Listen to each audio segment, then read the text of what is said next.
So ito yung ating voice command via Bluetooth Android phone controlled.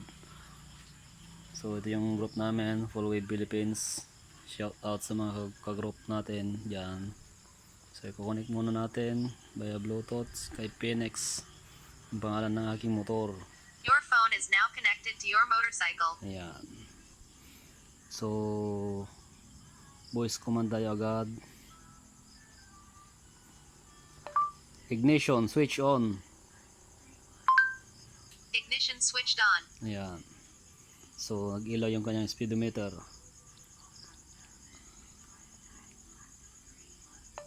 Start engine. Starting engine. Ayan.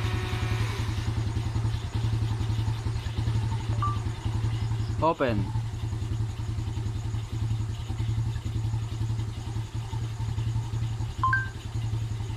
Seat is open. Okay.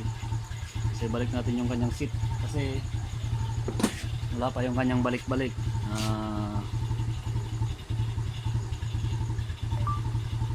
Lights on.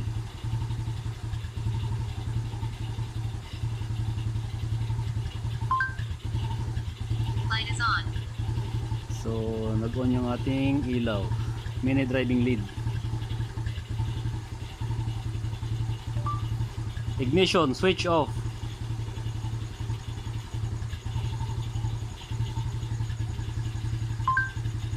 Ignition switched off. Ayan. Yung kanyang lights. Lights. Oops. Lights off. Lights off. Ayan. Light is off. So, pwede rin siyang dipindot.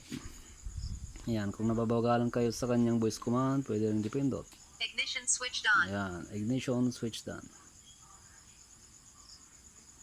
Lights on. Light is on. Start engine. Starting engine. Starting engine. Ayan. Open seat.